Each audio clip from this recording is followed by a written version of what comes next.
Elton Hobson alongside Dan Da Silva, being joined by the UFC #1 contender in the featherweight division, Mark Hominick. Mark, thanks for taking the time. Okay, we'll get right to it. Since the announcement that you are going to be challenging Jose Aldo for the featherweight championship of the world, April 30th, UFC 129 in Toronto, how's that been a change in your life? And now that you're basically representing the sport and Ontario on the world stage, tell us what your life's been like the last couple of weeks. I'm sure it's been pretty exciting. I've been home just for a week, and it's just been the craziest week of my life. My life, my phone's just been off the hook. It's just been kind of like, seems like it's been an overnight success type thing. Like this is my 10th year now as a pro, and all of a sudden, all the years of dedication and commitment, all of a sudden it's finally kind of getting the reward after all of it. And now the biggest opportunity in my life, fighting for the title in Toronto. Like, I couldn't paint a better picture. The UFC's first live show in Ontario, home headline event with George St. It's just a huge opportunity, and I look forward to it. You just mentioned Jose Aldo, one of the best pound-for-pound fighters, and skill-wise, he may be the most well-rounded fighter in the game. How do you plan to counter it if he decides to take this to the ground? How have you been preparing your ground game to meet someone like him?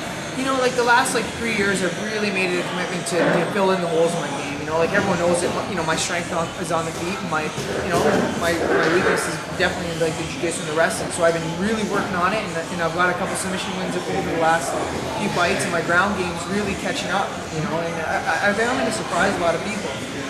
For one thing. He's got the years in the jiu-jitsu over me, but I think the biggest thing is going to be the wrestling.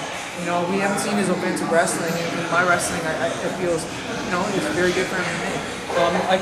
Just to expand on that point for a second, you mentioned your wrestling. Who have you been working with on that? Have you been working with any local clubs, universities? Who have you been working on to improve that? Well, my Greco-Roman coach, Coach Nick Johnson, I've been with him for the last 3 years. So I train with him twice a week down in Toronto, and I've been working pretty heavily with Clint Kingsbury as well. I did a couple camps over the holidays with the Brock wrestling team, and just trying to get as much work as I can. I think the biggest improvement in my game is through Coach Nick Johnson out of Toronto. He's St. Pierre's old coach from Montreal. He moved down to Toronto to teach at Extreme 2 or 3 years ago, and we've been working with him. For those of you who don't know, this interview right now taking place in the Adrenaline Training Center in London, Ontario. A descendant of the original Team Tompkins, now a famous fight team the world over. Give me your thoughts on Sean Tompkins, the long-time coach, head trainer. There's recently been a very public falling out between him and Vitor Belfort, kind of back and forth in the news, and some people in the MMA media, some fans, questioning Tompkins' credentials as a top coach. Now that you are about to fight arguably the best fighter in the sport, he'll be in your corner for that fight. Do you have any comments on that situation? I've been with Sean for 12 years now, and I would never fight anywhere without him in my corner. I train here day to day, like London and here in Toronto, but I always go to do my camps here with Sean. And the thing with Sean is a coach. He's a great trainer, great coach, great motivator, and he knows how to put things together. He knows that he's not the head jiu-jitsu coach or the head wrestling coach, but he's the best MMA coach around. And he knows how to put things together, and he fills the holes like bringing in coaches to supplement the jiu-jitsu trainer, wrestling trainer, whatever. The thing with him is he's just a great leader, and he leads by example. If you're going to be training 2 practices a day, he's going to be there 2 times. You never have to worry about him not being there, not being a great motivator and great, part of your team. And the whole thing with Vitor is a very, different guy. And if you look at Sean trained him for 5 fights, and he won 5 fights by knockout in a row. So, for whatever reason, Vitor moved on, and that's fine. That's his decision. I guess that's every fighter has that choice to see who they want to train with. But the thing that I think is missing a lot of camps in fighters is loyalty. You have to be loyal to your coaches, and it's a shame that people do that, but it's just the reality of any sport. Right. Obviously, speaking of this facility, what's it like to have a world-class facility like this? And to have UFC fighters. Well, the thing is, this gym is like a dream of mine. Like, I've always wanted to have a facility that kind of looked like this. Like I've trained in like the basements of churches, and sharing the corner of a gym with a fitness facility. So we kind of went through that, and this has been my dream to have an MMA, one-stop shop. We got the mats, the bags, the gym, the ring, the cage, the weight area, the area for strength conditioning. This is like the facility of my dreams, and to bringing in all the instructors. We have great wrestling coaches, jiu-jitsu coaches, boxing coaches, MMA coaches, and it's just a one-stop shop. It's been great, and one thing that I'm really happy is it's kind of brought everyone together too. Like everyone knows, if they want good sparring, they can come in here on the weekend, like from other gyms. Like even if they don't train here day to day, but it's kind of like it's the hub that people can come here and they're more than welcome to come train. Because that's how you get better in the sport, is like working with different camps and different, but it's all under one roof, and it's been a dream come true.